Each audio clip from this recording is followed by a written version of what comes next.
let's go dive deep Yeah. into the conversation of you being in the space of becoming an author. How did that come about?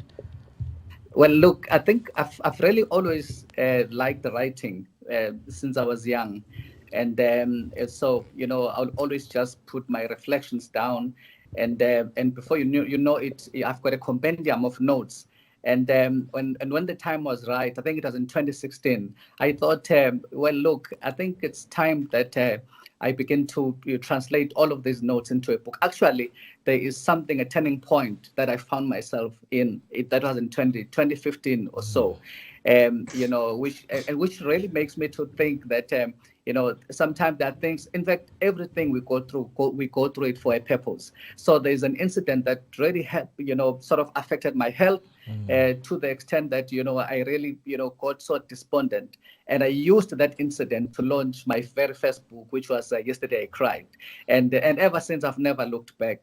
After writing that book, Yesterday I Cried, I got so many testimonies and people, sharing how the book had changed their lives, to the extent that, I wrote the second book, which then says we are all here, meaning that everyone is, Yeah. contending with a thorn in the flesh of some kind. And then, and now, I'm at a point where I've written 6 books already, just as you've been going through them. But this is how I got myself into the writing space. Ah, very interesting, Mr. Ngubane. I mean, we love it, man, when people are speaking with the relative information of Yeah. how they got into the space of writing books. But now, let us track back into who Sbu is. While, like, when you grew up, the education that you had, or you just someone who went into becoming an author when you had those experiences, yesterday when you cried, you're like, you know what, let me get up and write a book? Or is there background information before you becoming an author and leading up to you becoming an author? Well, look, I grew up in a family of 7, the only boy, and I grew up in Durban, and Oh, I studied law. So my foundational degree was a law degree. So I did sort of after serving articles of clerkship, I felt, look, man, I wanted to serve, more in the public sector, at least with the law, with the legal qualification. There's so many things that you can do.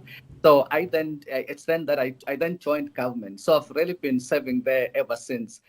So my passion has really been about, seeing people's lives being changed. That's why I'm also, on the other hand, I'm also a pastor. So I pastor people, and I like to see people's lives being transformed. And I think that, in the main, is really what pushed me into, keep writing even these books. This is why most of my books are really mostly motivational books. There are books about healing, there are books about restoration, and hence, I, with this one, Drenched in the Name of Love, I felt, because I had seen, what people go through in relationships. I've seen, if there is one area that really, it lands people even in mental hospitals, it is in the issue of relationships. So a whole lot of people can, identify with Ukoa, about Babo. So yeah, I yeah, felt, yeah. so I felt that, there are so many people that are in my space that I talk to, going through, one challenge or another in relation to relationships, that led me to launching this book, which is Drenched in the Name of Love. Very interesting. Very, very interesting stuff, Mr. Ngubane. And, I wish I can have one of your books in my hand so I can go through it and just find out a bit more as to what you talk about. So let me quickly find out from you. What audience do you hope to reach, with all your writings and all the books that you have published thus far? That's the thing, that my books are for, they really don't have age categories. Yes. And because I have really realized that, and this is why my very first book, which is, Yesterday I Cried, you've got, people, even, as at the age of about 15 years, testifying how the book, a person was, on the verge of committing suicide, and how the book helped them. I've got a testimony of, an 82-year-old grandmother who had lost, her husband, and crying every night until, she read the book Yesterday I Cried. So most of my books, because they are all about healing and restoration, you find that, pain has no age. As early as 8 years, 16 years, 22 years, 50 years, 8 years, you'll find that people will always relate with pain and they are in need of restoration. Hence, my books really cover all ages basically. Thank you for that. Thank you for that, Mr. Ngubane. Because when you touch the lives of people who seem like to be hopeless on the pain that they have went through, people are going through breakups because we know that in today's day and age, relationships are defined to be the most difficult phase of life when you have to meet someone and start a life together.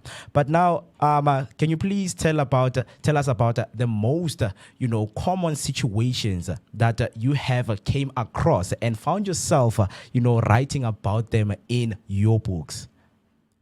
Well, look, I think for me, and you are correct in that relationships are really the one that really bring emotional turmoil more than anything. And what I've come to realize is how relationships, as people go through relationships, how they get imprisoned. And this is what I've really observed with people that I've interacted with, that through those experiences that people go through, somehow, they, with each pain and each experience, you find that people sort of begin to put protective measure around them. Hence, you find that, and because of the experiences that they've gone through, and hence you find that people are beginning to be more circumspect and more cold in relationships, to the extent that even if I get into the next relationship, I only go there, with a very cold heart, have committed. Why? Because of the past experience that I've been through. I have realized that a whole lot of people get into relationships with skeletons and things that they have not dealt with. And because they have not dealt with those things, they then begin to sabotage the next or even potential relationships. So you find that it's becoming far too often for people to get into, relationships. But then as you get into this relationship, maybe, with a big, but already you've got Wayanda in mind who actually hurt you. And you are beginning to look for signs, even if those signs are not there. So you find that most people are sort of living in prisons in their minds. And so what you find is that in my experience, that if those things are not dealt with, you sort of begin to immortalize them. And as you get into next relationship, you have this ghost that you have to confront. So most of the people are dealing with the ghost. So that I am in this relationship, but I'm busy with dealing with about 10 or 3 other ghosts. And by the time, so you are not free to love again. You are not free to trust again. You are not free to open your heart. And hence, with this book that I wrote, Drenched in the Name of Love, is a book that really I try to say, look, let me try and speak to people that they are in prison. For those that may think that, look, I've given up on love. Some have given up on love completely. That's the other common thing I've realized, is that some have given up on love. In fact, very few people believe that there's anything such as true love. Most people say, look, and this is why you find that these days love relationships are more transactional. Yes. Because I no longer, I don't trust. So I may as well just go and get and whatever, as much as I can get it, so that by the time you leave, I know that at least I got. So most of the relationships are more transactional now, because true love, people don't believe in true love. So you find those things. So I'm therefore saying that common things is people that are really dealing with skeletons of the past. They are not healed. They get into relationships prematurely. 2, it's people who actually no longer believe in love. They just go for the sake of just, hey, look, let me have someone. Whereas even if I don't love them, this is really the common realities that you see now.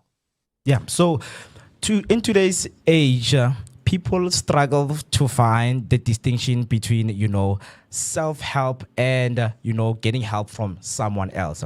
So, can you please tell us and define to us that self-help? What does it mean in general? Look, at self-help, firstly, it's about me recognizing that I have a problem. And realizing that I have a problem, then I take the necessary steps to deal with the problem.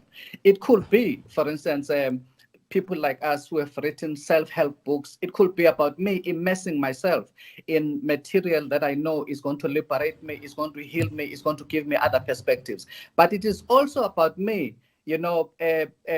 taking action to actually to go and seek profession. I do believe in getting professional help, so that because I'm realizing no one is actually built in such a manner that they've got all the solutions for their lives. So it is also about you taking and going, even if it means that you go for counseling, if you are a church goer, even if you go to a pastor, or even joining other clubs. And this is one thing also that I've found that to be very valuable, in that sometimes if you're going through something that is troubling you, it is always, there's nothing as best as getting into connection with people who can relate. Most of the time, we especially when we are going through moments of pain, what seems to make it worse is to think that yours is an exceptional case and there is no one else to relate. It therefore helps to also go to join support clubs. And this is also part of you helping yourself. This is part of self-help. So this is really what I found to be very useful, being able to take action.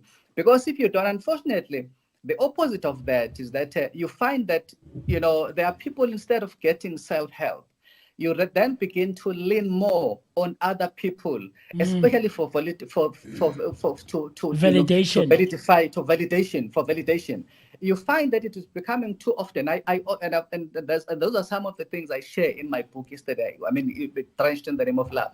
In that, there are people, when getting out of a relationship, a person was supposed to go straight into a counseling session. Some were supposed to land in a mental hospital, but they landed in the next relationship with the hope that they'll be healed by getting into the next relationship.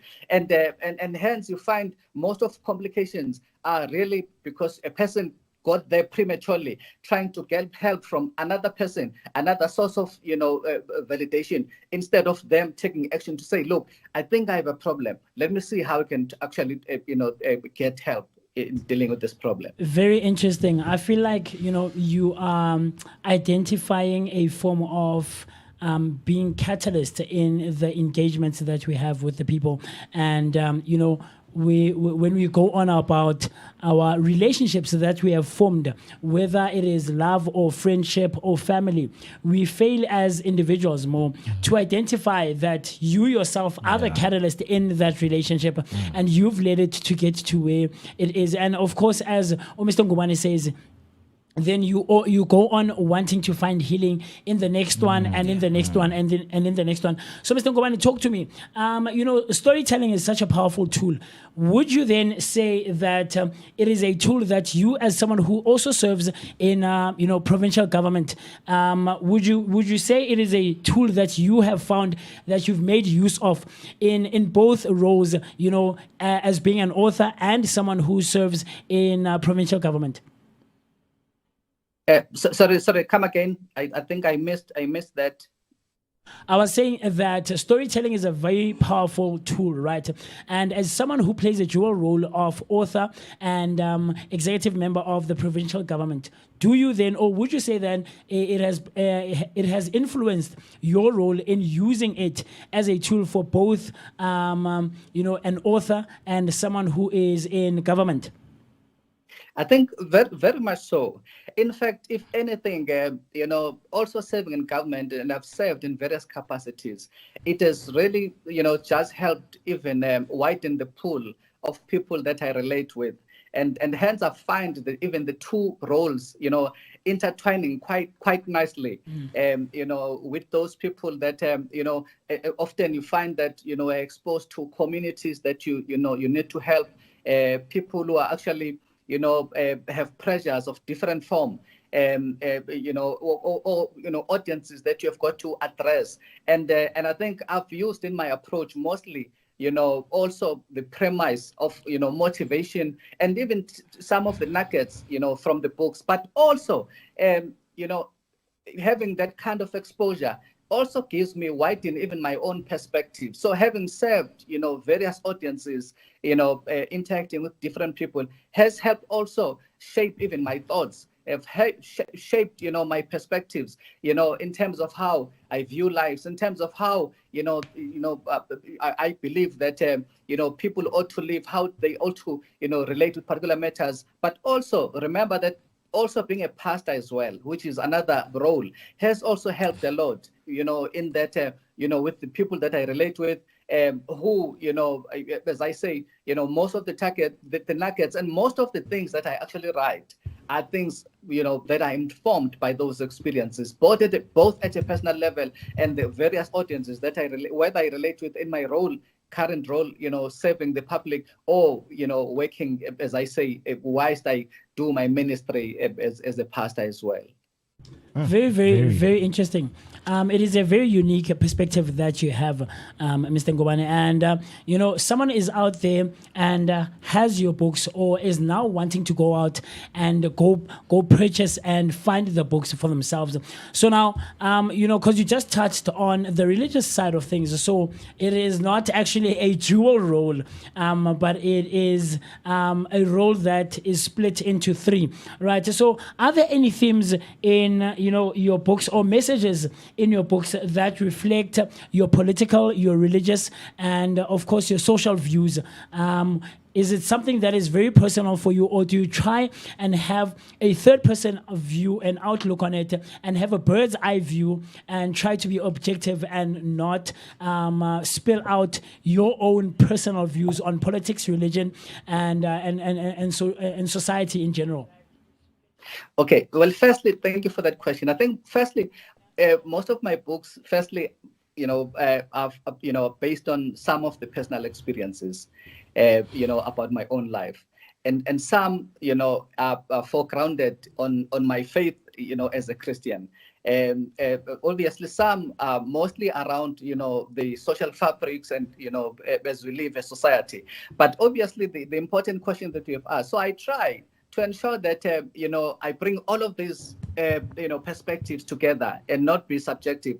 I do subject them indeed to, in fact, by the time I publish a book will really have gone through various stages of various people. Like, for instance, the very first book that I wrote, which was Yesterday I Cried, it's mostly, faith-based.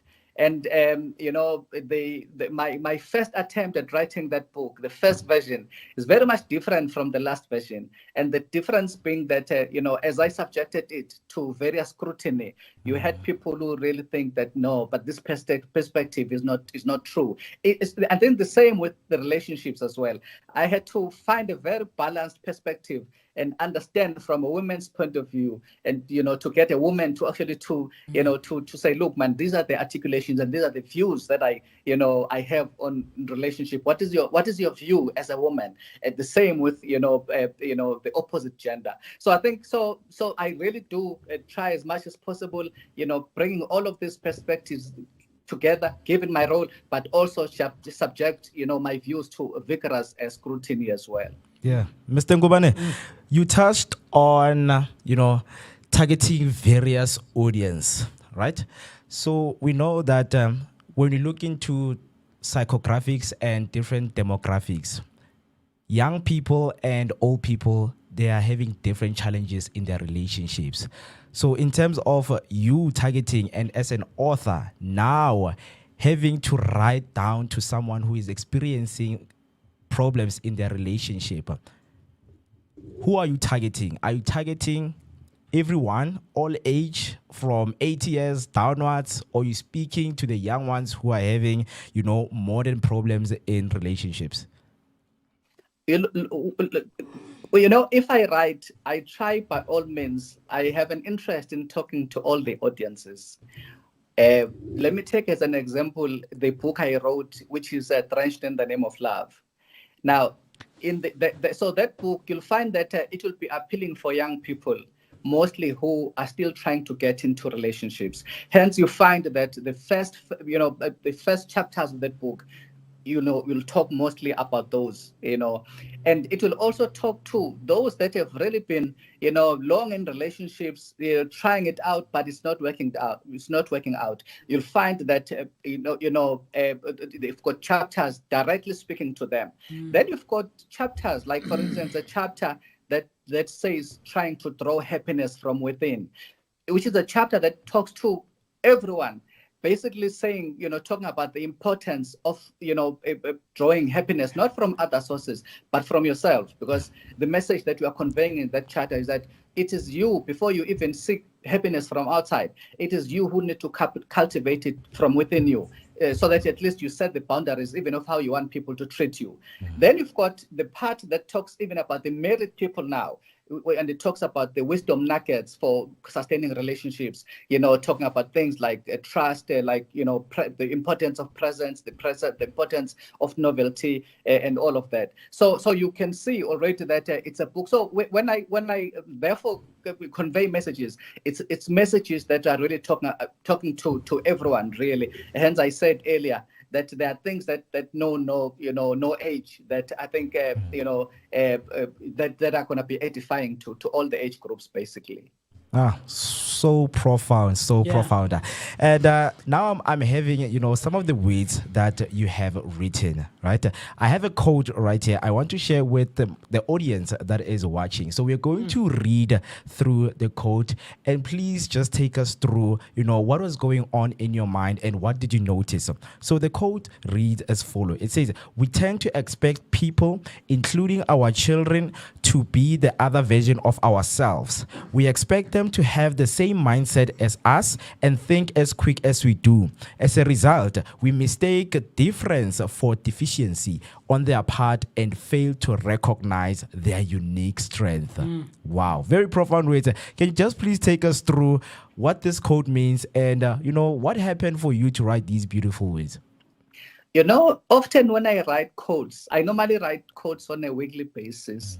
And because I'm actually a very observant person, I tend to see how even myself, if, for any an activity, how I responded to a particular situation. So I analyze situations, I do reflection, especially at the end of the day. And then I say, okay, what made me to act in a particular manner? What made me to react in that particular fashion?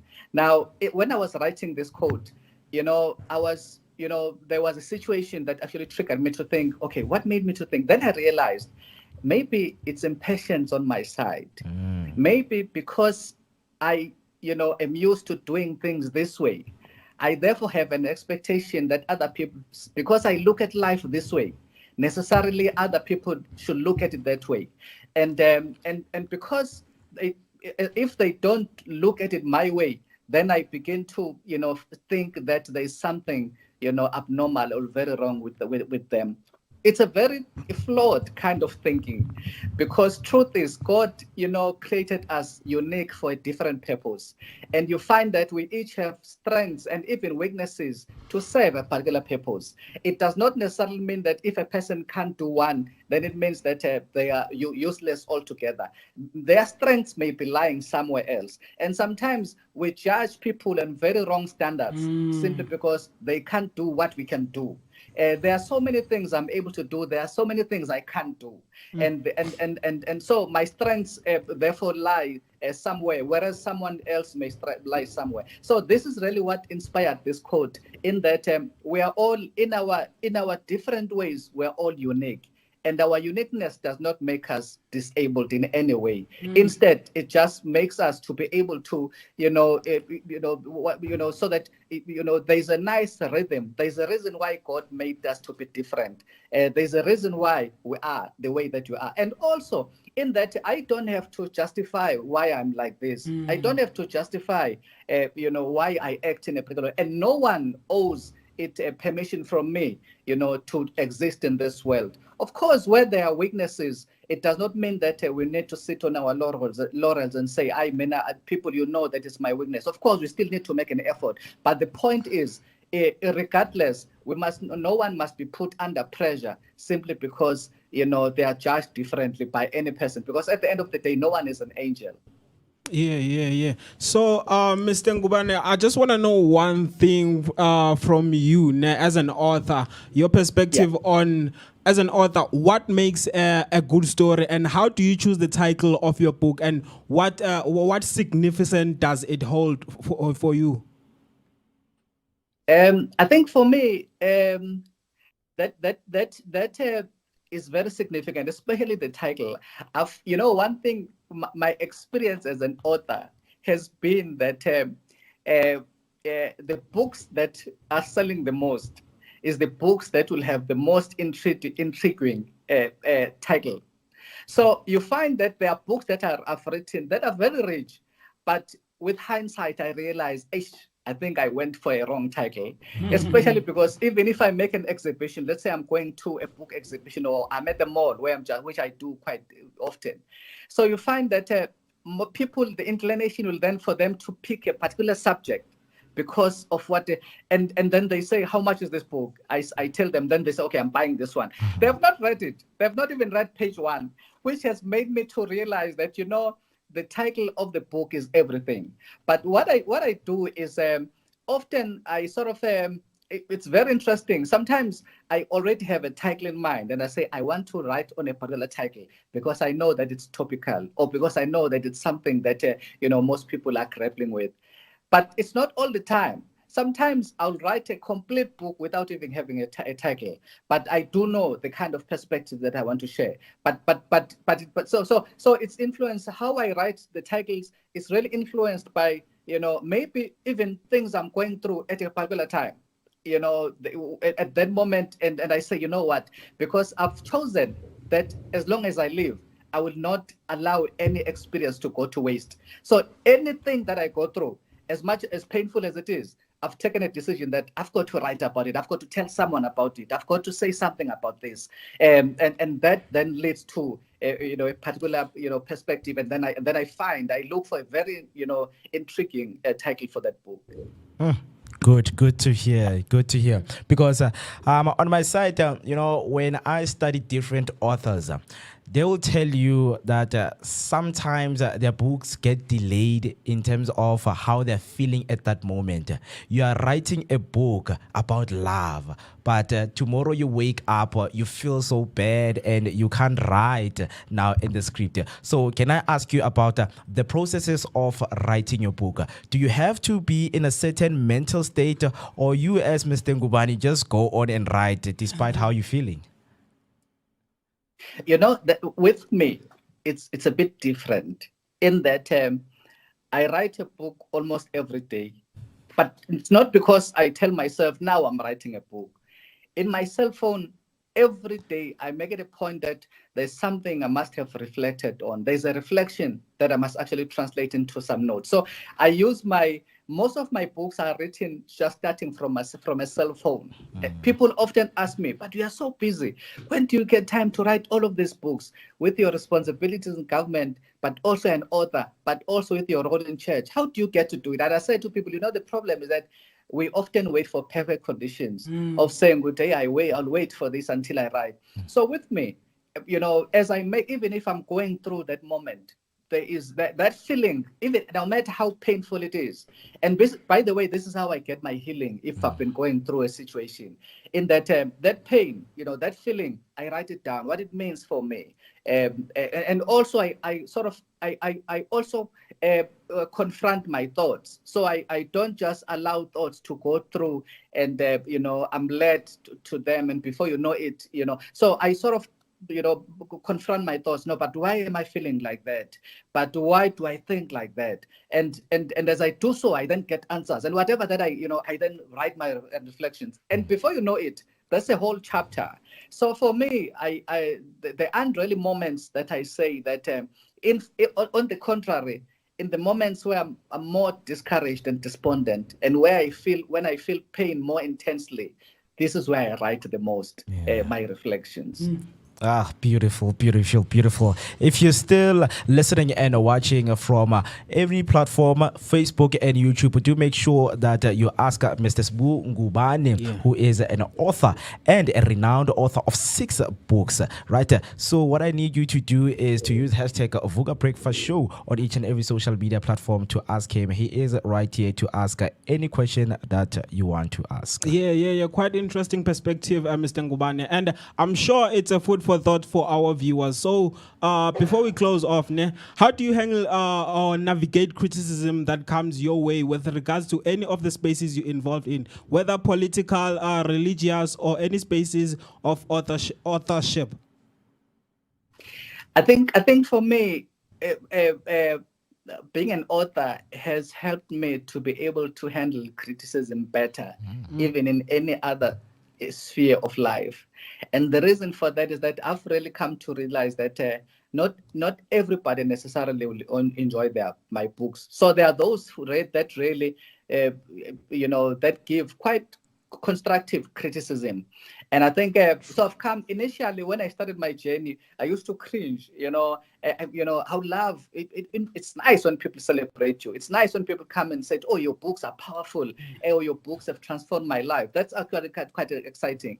But as I went through the journey, then I was exposed to another audience of people who say, nah, I didn't enjoy that book. No, but that perspective, who have a different perspective. And I think then, I think I grew into that to be able to accept that. Now I love it. Now I want. So it has helped me in all aspects of life, even in the positions that I'm playing. It has helped me to receive it graciously, because I do understand that it is something that can only help make me to grow.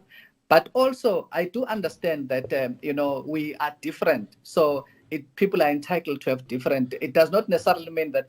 I've realized also that, their audiences I'm not called for. And that does not bother me anymore. And that really helps me also to receive criticism well.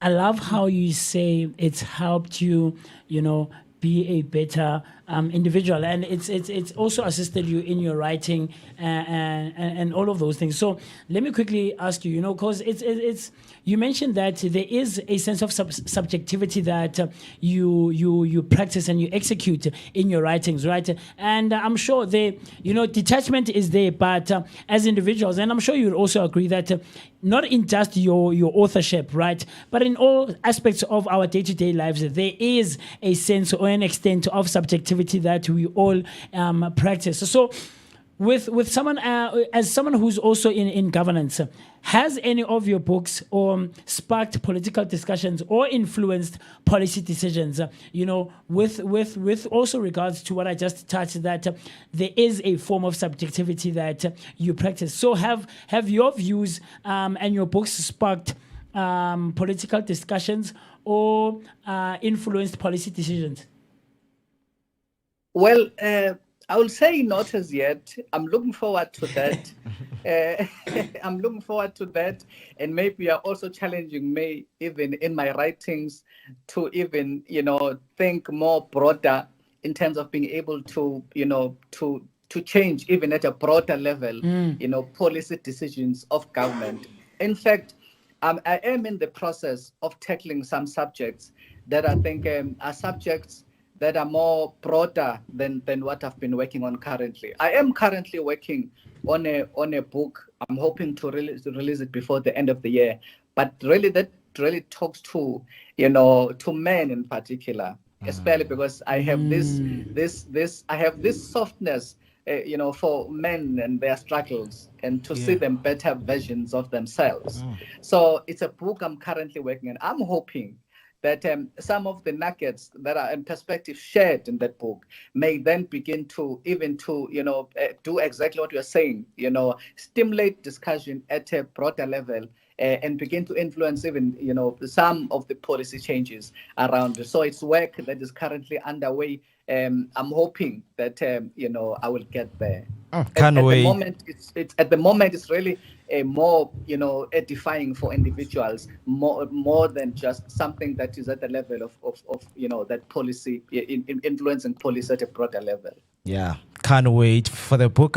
And we hope when it hits the shelves, as many men, can go and get the book. Yeah. But now, Mr. Ngubane, on the Vuga Breakfast Show, when it comes to authors, we do what we call practical examples. As an author, three gentlemen, as we are sitting here right now, we believe that keeping a woman in a relationship, you need to have money. So you need to come to us now as our advisor. And as an author, which book will you recommend for us to read? I think my favorite will be Drenched in the Name of Love. Especially given what I do share some perspectives even around that. How I view things, because I really think that for me that can't just be a defining feature in a relationship. Of course, I do believe that every man must make an effort. And I think this is what most people appreciate, that I am making an effort. But I am making an effort. But I think there's more in a relationship than for us to reduce it to monetary terms. And this is why there's a chapter in my book, in Drenched in the Name of Love, that really talks about transactional relationships. Because I've seen most men getting into a relationship try and really place a lot of monetary value, and by the time that the relationship dissipates, the young man is broken to the core, and all of that, and can't even see that maybe that was really good riddance there, because you do need, as much as, yes, money is important, but equally important is someone that adds value to your life. So I talk about the principle of reciprocity, that it is important. It is important for you to have someone that you are reciprocal with, someone that you know that with this person we've got a future ahead. And my future will only be blessed if I spend it with them. Drenched in the Name of Love is the name compelling. of the book that Very we compelling, as Mo. gents, Very compelling, and intriguing perspective. I promise you, Mr. Ngubane. I wish we had you here in studio. I'm sure the energies would be off the charts. And you are tackling issues and subjects that we tend to ignore and push under the rug as society. And none of us ever really want to face the facts about ourselves as individuals and come to terms with who we are, especially as catalysts, like I mentioned earlier. We never want to be in the wrong. And when those wrongs are identified within you, we want to be defensive about it. So we appreciate you coming through to our platform and just share your views and all that you have gathered over the years. And man, hopefully in the future, God willing, you can be with us right here in studio so we can delve deeper, Indeed. and try to break some of those misconceptions that are out there about how we see and view ourselves as individuals. We appreciate. Thank you so much, Mr. Ngubane. It's only a pleasure. Thank you for having me. Thank you so very much. So, Mr. Ngubane, in conclusion, any advice for the modern generation right now who are having challenges in their relationship? What is it that you would like to say to them? I think for me, firstly, I think be the version of yourself. Don't allow, seek for happiness outside of you. Before you even get into a relationship, be content with yourself and where you are and who you are and who God has made you to be. And don't link so much on the next person, because if you are not content with who you are, you're going to tolerate nonsense. You're going to tolerate abuse, simply because you think that you see yourself as deficient. Be the best version of yourself, and getting into a relationship knowing who you are. It's only you who set the standards of how you want people to to treat you. And there is true love, contrary to the common thinking these days. There is true love. You've got to see, as a pastor, I've got to say this, you've got to also pray that God will bring the right partner before you, and when the right partner comes, you don't really have to, it doesn't have to be, a relationship does not really has to be slavery, has to be as if you're really, serving a sentence. It is meant to be enjoyable with someone who truly values and appreciates you with what or you don't have and with who you are. Beautiful words from Mr. Ngubane. So, Mr. Ngubane, if people want to get hold of the copy of your books, where can they find them? And also, please share your social media on where people can engage with you. Yeah, they can find me. Firstly, my website is www.sbungubane.com. But also I am on Facebook, Sbu Ngubane author. But I'm also available, and I do respond a lot on WhatsApp, which is 082 9090. So, and this is where they can find me. We can arrange for the books to be couriered to them. Some books are also some selected exclusive books. But if you can't find them there, we are available as in the context that I've just given. Yeah. Thank you so much, Mr. Ngubane, for joining us Thank you right so here on the very much. Vuga Breakfast Thank you. Show. Have a lovely day ahead of you.